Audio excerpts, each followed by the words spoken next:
Hello, I'm Arunima Sarin and I am back today with our third and final installment of the video series where we compare the UK and the US when it comes to doing a PhD in psychology. To recap, the first video of this video series compared the two countries in terms of the duration of their PhDs and how those programs are structured. You can see the video and get more detailed information here. The second video looked at the differences between the two countries in terms of the funding they provide for their PhDs, which is an incredibly important and pressing concern that most applicants have, so you can check out that video here. And in today's series, we will look at the differences between these two countries in terms of the career prospects that are afforded to the candidates after they are done with a degree.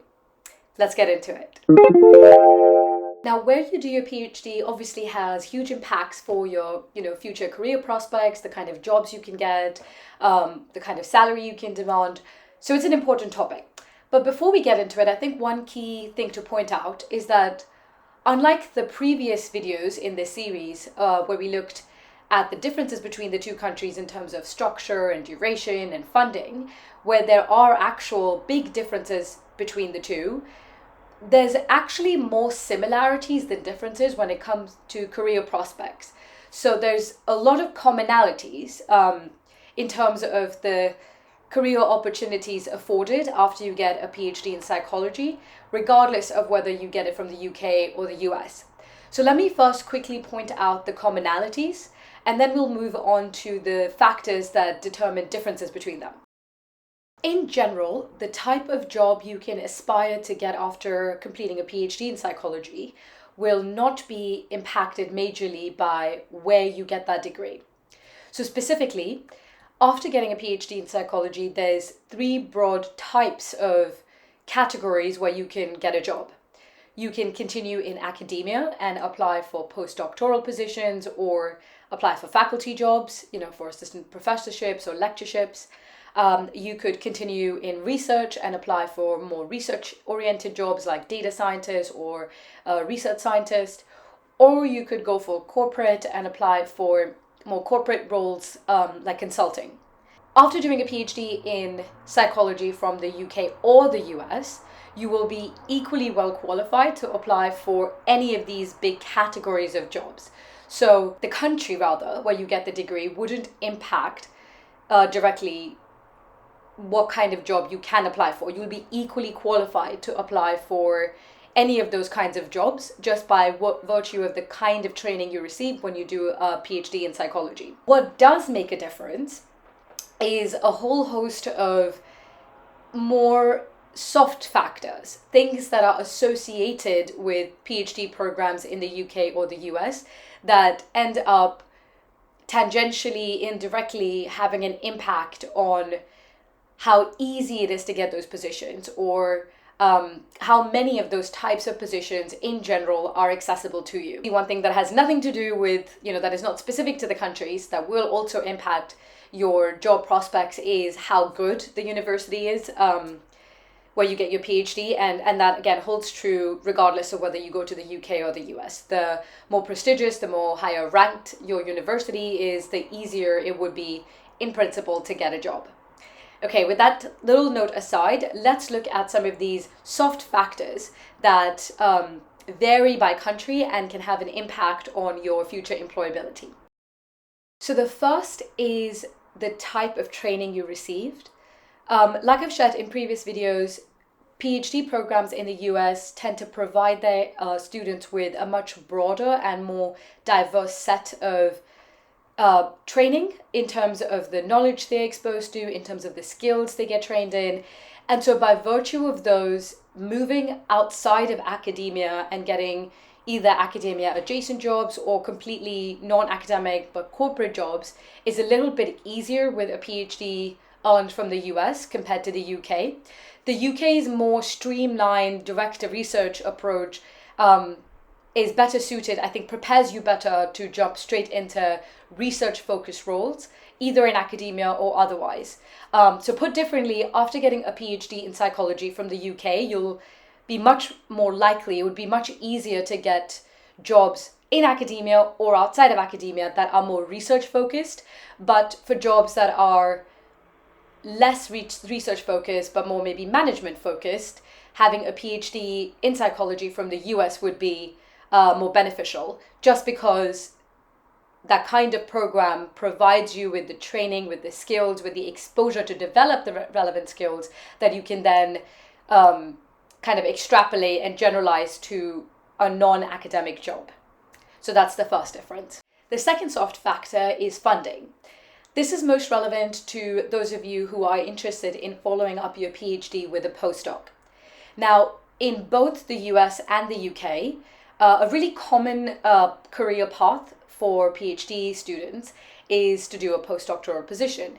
And unlike the systematic type of funding that PhD positions have, to do a postdoc, you need to secure your funding individually. So there's no guaranteed departmental funding either in the UK or in the US, for the most part, for postdoctoral positions, which means the candidate themselves have to secure funding.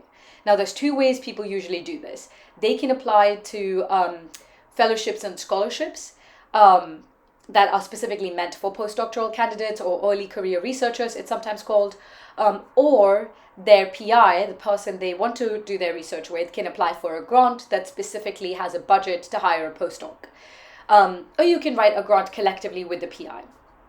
In either of those cases, the onus of securing the funding lies on the candidate, either of the two routes.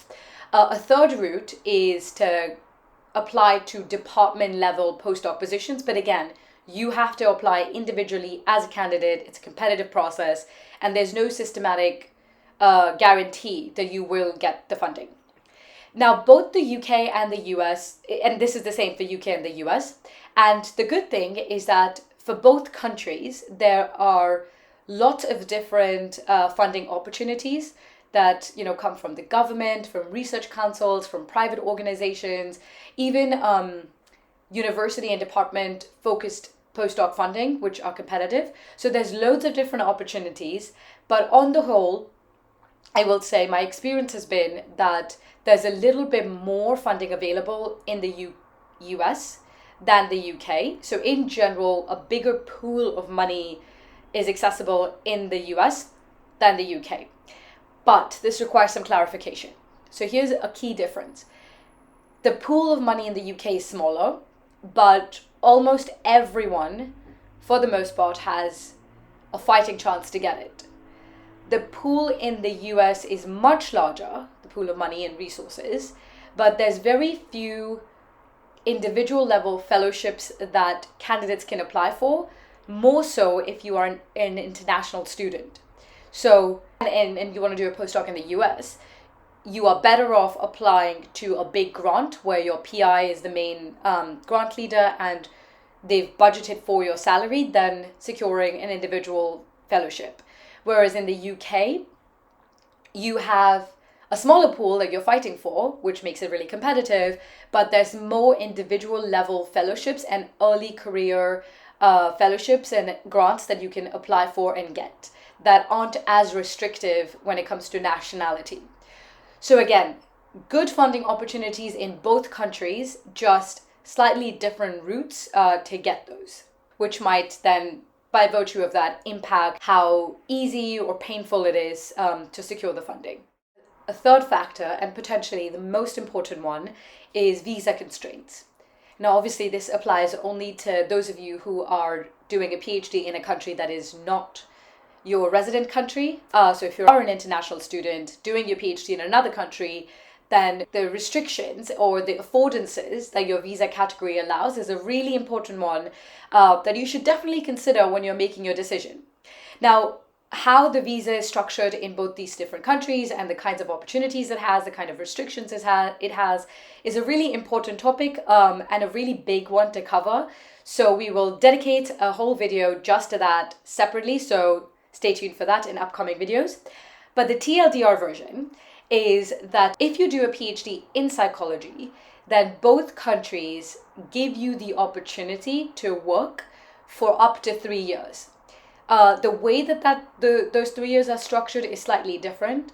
So again, TLDR version, In the US, you get 1 year by default, and then you can extend that to 2 more years, which means you can stay in the country for up to 3 years and take on a job and work full time and get paid like another person in the country. You know, you pay your taxes, you do your job, you can work a minimum of 40 hours a week, you can work more.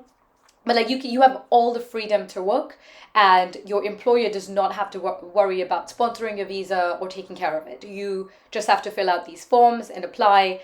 It's a fairly straightforward process, and the first year, when you have to activate, the international office in your university will help you with the application form. So it's fairly straightforward, and you can work for up to 3 years, which means if you want to do a postdoc, you don't even need to change your visa category, because most postdocs average between 2 to 3 years.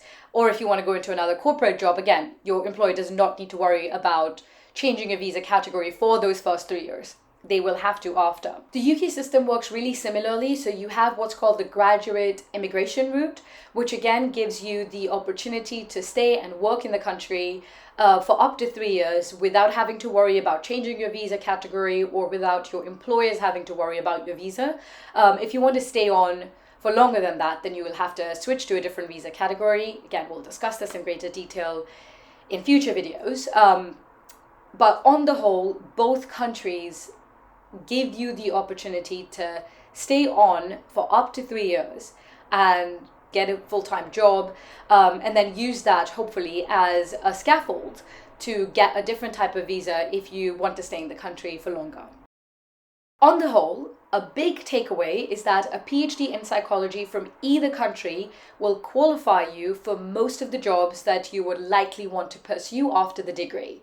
What might make a difference to your future and career prospects might be other associated factors, like what visa category you're on, if you're on a visa, what research you did, and what methodology you got trained on. All right. That's a wrap on this video, as well as our video series comparing a PhD in psychology in the UK with one earned from the US. I hope this video was helpful. The whole series was helpful in comparing and examining key differences and similarities between the two countries in terms of how their PhD is structured, how long it is, what the culture is like, how the funding works, and also what the future career prospects are like.